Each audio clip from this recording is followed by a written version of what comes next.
Pakinggan po ninyo mga kaibigan sa buong Pilipinas at sa buong mundo ng mga Pilipino at kahit hindi Pilipino may interes sa nangyayari dito sa ating bansa. Kung paano inilatag ni Congressman Chel Jokno, isa sa mga public prosecutors dito sa impeachment trial at impeachment court, ang mga basihan kung bakit daw po kailangan panagutin, ma-impeach ang Vice President ng bansa. Pakinggan po ninyo ito. Simple lang po ang isyong kinakaharap natin ngayong hapon na ito. Pero napakabigat. Bubuksan ba natin ang pinto ng katotohanan o haharangin ito? Ang hiling ng prosecution ay mailabas ang buong katotohanan so that this court may know the truth, the whole truth, and nothing but the truth, and make its decisions based on that. That is why we have requested the issuance of subpoena duces tecum for the bank records, tax records, and Anti-Money Laundering Council reports relating to Vice President Sara Duterte and her husband, Attorney Mans Carpio. Sa pamamagitan nito, may lalahad ang buong katotohanan tungkol sa mga alegasyon sa Article 2 ng Articles of Impeachment. Una, na pinayaman ni Vice Presidente ang kanyang sarili ng labis-labis sa kanyang legal na sahod at lehitimong kita bilang isang lingkod bayan. Pangalawa, na meron siyang mga ari-arihang hindi dineklara sa kanyang Statement of Assets, Liabilities, and Net Worth. At pangatlo, na habang siya ay nanunungkulan bilang Vice Presidente, nakibahagi siya sa negosyo, directly or indirectly, kahit ipinagbabawal ito ng ating konstitusyon. Sasabihin marahil ng depensa na walang kapangyarihan ang hukumang ito na busisiin ang mga bank records, tax records at AMLA reports ni VP Sara. With all due respect, that argument is not only legally flawed, it is an affront to the authority of this honorable court. Kung tatanggapin po natin ang argumentong ito, hahayaan natin maliitin at insultuhin ang hukumang ito. The Constitution, Your Honors, please, vests this impeachment court with extraordinary powers. Tanging ang hukumang ito lamang ang may kapangyarihang magpasya kung ang mga pinakamataas na pinuno ng ating bansa ay karapat-dapat pa rin manungkulan. Because this power comes directly from the Constitution, no one, no person, no law, no administrative rule can limit or supersede it. I repeat, nothing and no one can handcuff this court's power to try and decide this impeachment case. Kahit ang bank secrecy law po ay sumusunod at tumatalima sa impeachment court. The law explicitly states, and I quote its pertinent portions, all deposits are hereby considered as of an absolutely confidential nature except in cases of impeachment. Ayun, except. Walang kaduda-duda, may karapatan at kapangyarihan ng impeachment court na busisiin ang mga bank records ni VP Sara. Hindi rin po hadlang ang Data Privacy Act. The law itself affirms that confidentiality shall not apply, and I quote, should the personal information be needed pursuant to a subpoena duly issued. Muli, walang kaduda-duda.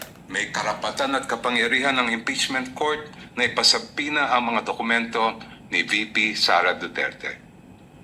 Pero sabi po ng kampo ni Vice President, irrelevant daw ang mga bank records, AMLAC reports at BIR records. Lalo na daw yung mga transaksyon na nangyari bago siya umupo bilang pangalawang Pangulo dahil wala raw itong kinalaman sa kasong ito.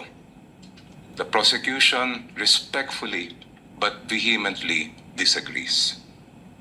Ayon sa report ng Anti-Money Laundering Council na sinumite sa Committee on Justice ng House of Representatives, the financial activity of Vice President Sara C. Duterte increased significantly starting 2007 when transaction value surged to 208.15 million pesos.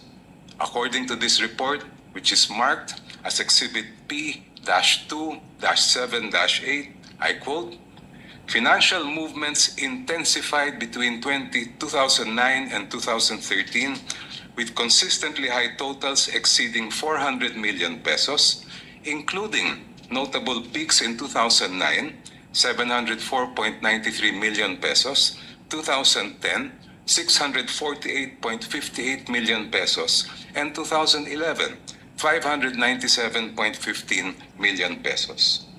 Si VP Sara po ay nanungkulan bilang Vice Mayor ng Davao City mula 2007 hanggang 2010.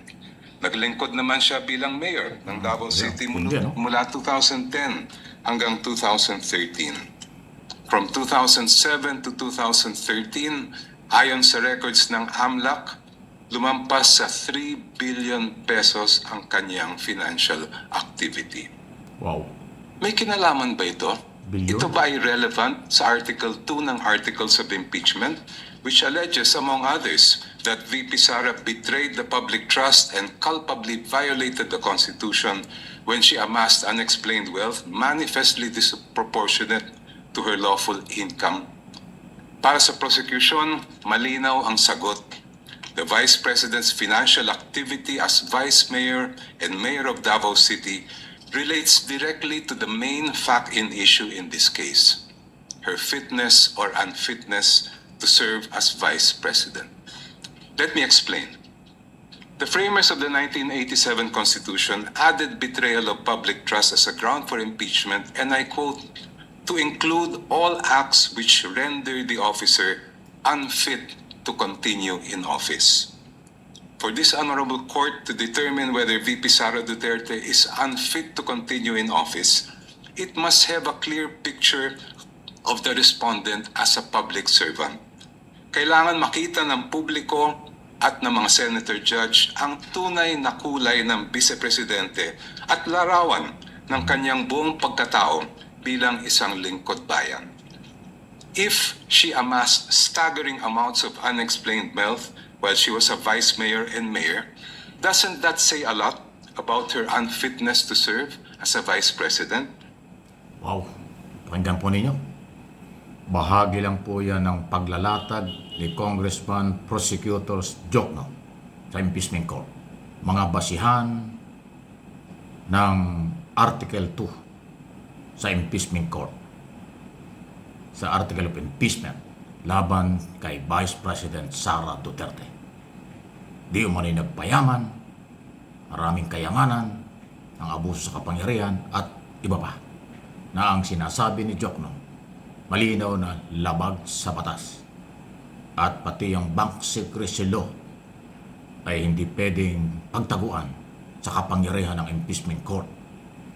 Iba pang mga batas na pwedeng gamitin bilang depensa, hindi rin anya pwede ito dahil makapangyarihan ng impeachment court para sa paglalabas ng katotohanan at pananagutan ng pangalawang Pangulo.